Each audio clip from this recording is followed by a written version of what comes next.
Hi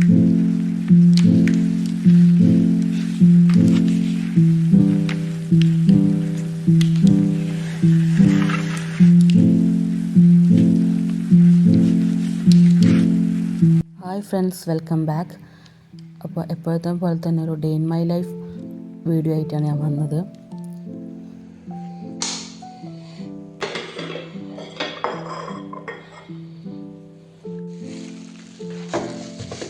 ഈ പ്രാവശ്യം മീനൊക്കെ വാങ്ങുന്ന കൂട്ടത്തിൽ ഞണ്ട് വാങ്ങിയിട്ടുണ്ടായിരുന്നു.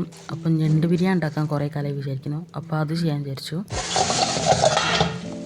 അപ്പോൾ ഫസ്റ്റ് തന്നെ ആ പരിപാടി കഴിച്ചിട്ട് ഇനി ചായ പരിപാടിക്കൊക്കെ നിൽക്കാമെന്ന് വിചാരിക്കും.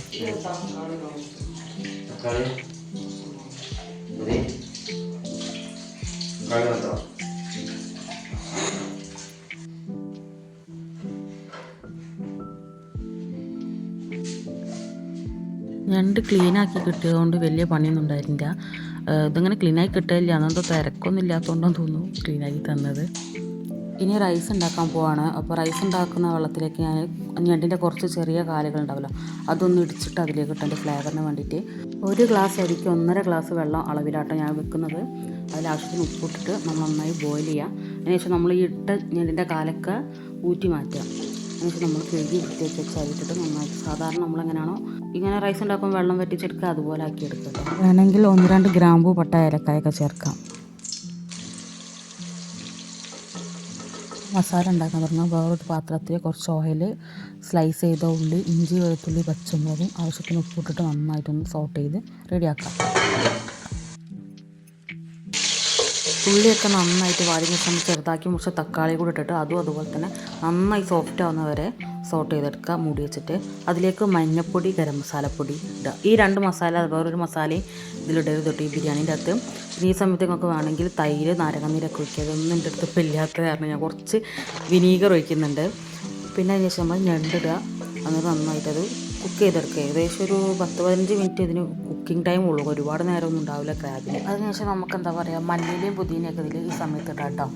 പിന്നെ എന്താ രസം എന്ന് വെച്ചിട്ടുണ്ടെങ്കിൽ ഈ സംഭവങ്ങളൊക്കെ ദമ്മിടുന്നതൊക്കെ എൻ്റെ അടുത്തുനിന്ന് ക്യാമറയിൽ നിന്ന് മിസ്സായിപ്പോയി. ക്യാമറ ഞാൻ ഓൺ ചെയ്യാൻ വേണ്ടി മറന്നു പോയിട്ടോ. അത് കാരണം ആ ക്ലിപ്സൊന്നും ഉണ്ടായില്ല. ദമ്മൊക്കെ കഴിഞ്ഞ് ദമ്മ് പൊളിക്കുന്ന സമയത്തുള്ള ക്ലിപ്സാണ് പിന്നെ ഉണ്ടായിരുന്നത്. ഇത് നമുക്ക് സെപ്പറേറ്റ് ആക്കിയിട്ട് ചോറും മസാലയും വേറെ വേറെ ആക്കിയിട്ട് വേണമെങ്കിൽ ചെയ്യാനൊക്കെ പറ്റും. എനിക്ക് നേരമൊന്നും ഇല്ലാത്ത കാരണം നന്നായിട്ട് പെട്ടെന്ന് മിക്സ് ചെയ്യാനാണ് ചെയ്തത്. നമ്മൾ super tasty crab biryani ready ആയിട്ടുണ്ട്. എല്ലാവരും ഒന്ന് ട്രൈ ചെയ്ത് നോക്കണം, നല്ല അടിപൊളി ടേസ്റ്റ് ആണ് കേട്ടോ. പിന്നെ ഒന്ന് രാവിലെ പഴം നിറച്ചാണ് കേട്ടോ ബ്രേക്ക്ഫാസ്റ്റ് ഉണ്ടാക്കുന്നത്. ഇതൊക്കെ എന്നാൽ രാത്രി തന്നെ പ്രിപ്പയർ ചെയ്താണ്.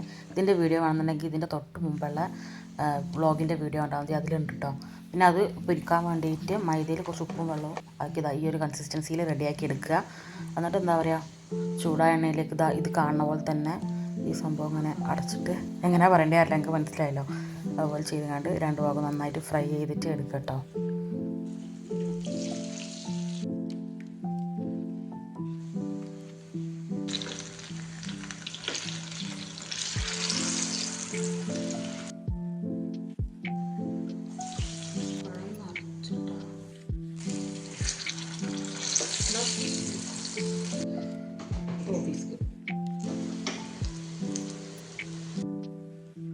പഴം നിറച്ച് ഞാൻ കുറച്ച് ഓഫീസിലേക്കും കൊടുത്തയച്ചിട്ടുണ്ടായിരുന്നു കേട്ടോ. എന്താണ് ഇവിടെ കാണുന്നത് ഗൈസ്, ഇതാണ് ലോണ്ടറി കൊടുക്കാനുള്ള കാർപ്പറ്റ്, ബെഡ്ഷീറ്റ്, ബ്ലാങ്കറ്റ്, റീപോർട്ട് ചെയ്യാനുള്ള കുറച്ച് ചെടികൾ, അതൊക്കെ ഇങ്ങനെ മെസ്സായി കിടക്കുന്നുണ്ട്. ഇവിടെ റെഡിയാക്കണം.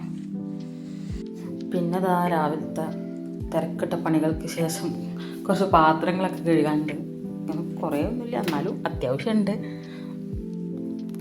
അതൊക്കെ കഴിഞ്ഞ് കുറച്ച് നേരം ഒന്ന് ഇങ്ങനെ കിടക്കും കേട്ടോ. എന്താ പറയുക, തണുപ്പൊക്കെയാണ് ഇവിടെ, എന്നാലും നമ്മൾ ഈ പണിയൊക്കെ എടുത്ത് ഈ അടുപ്പത്ത് നിന്ന് ചൂടൊക്കെ കഴിഞ്ഞ് വന്നു കഴിഞ്ഞാൽ ഒരു ചെറിയൊരു ചൂടാണ്. അപ്പോൾ കുറച്ച് നേരം ഒന്ന് ഇങ്ങനെ ഒന്ന് കിടക്കും. പിന്നെ അത് കഴിഞ്ഞിട്ട് പിന്നെ പ്രത്യേകിച്ച് പരിപാടിയൊന്നുമില്ല.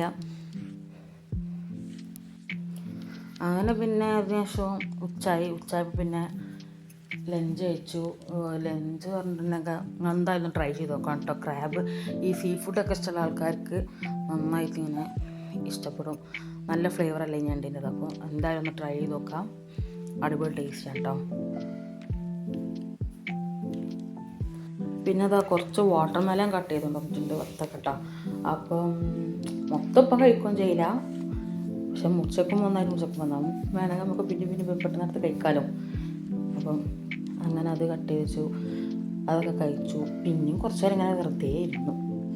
പിന്നെ കഴിഞ്ഞ വീഡിയോയിൽ ഞാൻ എന്താ പറയുക ഫോർ ഷീറ്റിൽ ഇങ്ങനെ കളർ പ്രിൻ്റ് എടുത്തിട്ട് ഫ്രെയിം ഉണ്ടാക്കാമെന്നൊക്കെ പറഞ്ഞാണ്ട് കാണിച്ച് അങ്ങനെ ഡ്രോപ്പ് ചെയ്തിട്ട് ചെറിയൊരു എന്താ പറയുക അത് ഫുള്ളാக കാണിക്കാതെ അപ്പോൾ ഞാൻ വിചാരിച്ചു അതൊന്ന് കാണിച്ചിട്ട് എന്താ ഈ ഏരിയ നമുക്ക് റെഡിയാക്കി എടുക്കേണ്ടത് കേട്ടോ.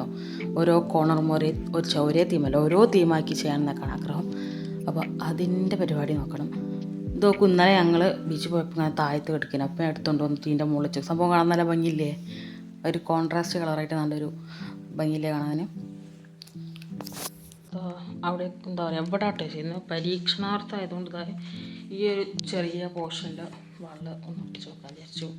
ഇത്ര ബ്രൈറ്റ് കളേഴ്സ് എനിക്കറിയില്ല വർക്കാവും എൻ്റെ മൈൻഡുമായിട്ട്.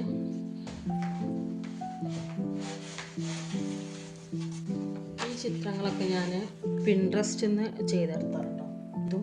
പക്ഷേ ഇത് ഞാൻ കോപ്സ് ഗൂഗിളിൽ സെർച്ച് ചെയ്തിട്ട് പിന്നെ ഇൻഷോട്ടിൽ എഡിറ്റ് ചെയ്തതാണ് ടൈപ്പ് ചെയ്തിട്ട്. പിന്നെ ഈ പ്രിൻ്റ് പറഞ്ഞിട്ടുണ്ടെങ്കിൽ ഇത് പക്ക ബ്ലാങ്ക് ആയിട്ട് ഇങ്ങനത്തെ ഒരു ഷെയ്ഡുള്ള മാത്രം എന്താ പറയുക ചിത്രം ഇട്ടത്. അപ്പോൾ ഇതുമായിട്ടൊന്ന് മാച്ച് ആവാൻ വേണ്ടിയിട്ട് എന്താ പറയുക ഞാൻ വിചാരിച്ച പോലെ അങ്ങനെ ഒരു ഇത് കിട്ടിയില്ല. അപ്പോൾ ഞാൻ എന്ത് ചെയ്തു, ഇത് മാത്രം പ്ലെയിൻ ആയിട്ടുള്ള ഒരു ഇമേജ് ഡൗൺലോഡ് ചെയ്തതിന് ശേഷം ഇൻഷോട്ടിലാട്ടോ ഞാൻ എഡിറ്റ് ചെയ്യാറുള്ളത്. ഈ ഡീറ്റെയിലിങ് ഈ ഫ്ലവർ എന്താ പറയുക ഈ ബോഗൺവില്ലൻ്റെ ഈ ഫ്ലവർ ഈ ഡീറ്റെയിലിങ് ഈ മിററൊക്കെ ഇതുമായിട്ടൊന്ന് ലിങ്ക് ആവാൻ വേണ്ടിയിട്ട് അതൊക്കെ ഞാൻ എഡിറ്റ് ചെയ്തതാണ്. പിന്നെ ബി യുവർ സെൽഫ് എഴുതിയതും അതുപോലെ തന്നെ അതിൽ എഡിറ്റ് ചെയ്തതാണ്. ഫസ്റ്റ് തന്നെ എഴുതാൻ വിചാരിച്ചു, പിന്നെ സ്വാഭാവികമായിട്ട് മടി. പക്ഷെ ഞാൻ വിചാരിച്ചൊരു ഡാർക്ക്നെസ് കിട്ടിയില്ല. അത് കുഴപ്പമില്ല, നമുക്കൊന്നും കൂടി അതിൻ്റെ മുകളിൽ കൊണ്ടൊന്ന് എഴുതിയിട്ട് റെഡിയാക്കിയാൽ മതി. പക്ഷേ ഇത് നല്ല പക്കായിട്ടുണ്ട്. ഈ ഇമേജ് ഇങ്ങനെ തന്നെ എടുത്താണ് എഴുത്ത് മാത്രമേ ഇതിലാക്കിയിട്ടുള്ളൂ. ഇത് ഞാൻ മൊത്തത്തിൽ കസ്റ്റമൈസ് ചെയ്തതുമായിട്ട് ഒന്ന് ബന്ധാക്കാൻ വേണ്ടിയിട്ട്. ഈ ഒരു തോട്ട് വരാൻ കാരണം തന്നെ ഈ ഒരു പിക്ക് കിട്ടിയതോടുകൂടി കേട്ടോ. ഇത് just A4 sheet colour print എടുത്തതാണ് കേട്ടോ. അപ്പോൾ നമ്മൾ ഡയറക്റ്റ് ഇങ്ങനെ മതിൽ പേപ്പർ ഒട്ടിക്കുന്നതിനേക്കാളും നല്ല ഇങ്ങനെ കുറച്ച് തിക്കായിട്ടുള്ള തെർമോക്കോളോ അല്ലെങ്കിൽ കാർഡ്ബോർഡ് പീസസ് ആണെങ്കിലും അതിൻ്റെ മുകളിൽ സ്റ്റിക്ക് ചെയ്തിട്ട് എന്താ പറയുക ഒട്ടിച്ചാൽ മതിയിട്ടാണ്. അപ്പോൾ നമ്മൾ ഈ തെർമോക്കോളാകുന്ന സമയത്ത് ജസ്റ്റ് ഒന്ന് ചൂടാക്കിയിട്ട് നമ്മൾ എന്താണോ മുറിക്കുന്നത് അത് ചൂടാക്കിയിട്ട് അതൊക്കെ നല്ല സ്മൂത്തായിട്ട് വരും. ഇവിടെ ലൈറ്ററൊന്നും പിന്നെ കാണാത്തതുകൊണ്ട് പിന്നെ ഞാൻ അങ്ങനെ മുറിച്ചെടുത്താണ് കേട്ടോ. പിന്നെ എന്താ അത്രയുള്ള പരിപാടി, പിന്നെ പക്ഷേ തേക്കുക ഒട്ടിക്കുക അങ്ങനെ തന്നെ ഉള്ളൂ. പിന്നെ നല്ല അടിപൊളി ചെയ്യാനുള്ള ആൾക്കാർക്ക് ആണെങ്കിലും ഫ്രെയിമൊക്കെ വാങ്ങി സെറ്റ് ചെയ്യാം. പക്ഷേ ഫ്രെയിംലെസ് ആയിട്ടുള്ള ഈ ഒരു മോഡൽ കാണാൻ ഒരു പ്രത്യേക രസമുണ്ട് കേട്ടോ. അപ്പോൾ പിന്നെ അതല്ല എല്ലാവർക്കും ഫ്രെയിമൊക്കെ വാങ്ങാൻ പറ്റും. അപ്പോൾ ഇത് നല്ലൊരു ഐഡിയ അല്ലേ. അപ്പോൾ ഇതാണ് കേട്ടോ ഫൈനൽ ലുക്ക്. നിങ്ങൾക്ക് ഇഷ്ടമായില്ലേ എന്നുള്ള പറയണം. അപ്പം ഇന്നത്തെ വീഡിയോ ഇത്രയൊക്കെ ഉള്ളൂ. ഇഷ്ടപ്പെട്ട എന്തായാലും ലൈക്ക് ചെയ്യുക, ഷെയർ ചെയ്യുക, സബ്സ്ക്രൈബ് ചെയ്യുക. എപ്പോഴും സപ്പോർട്ടോട് കൂടെ ഉണ്ടാവുക. ബൈ.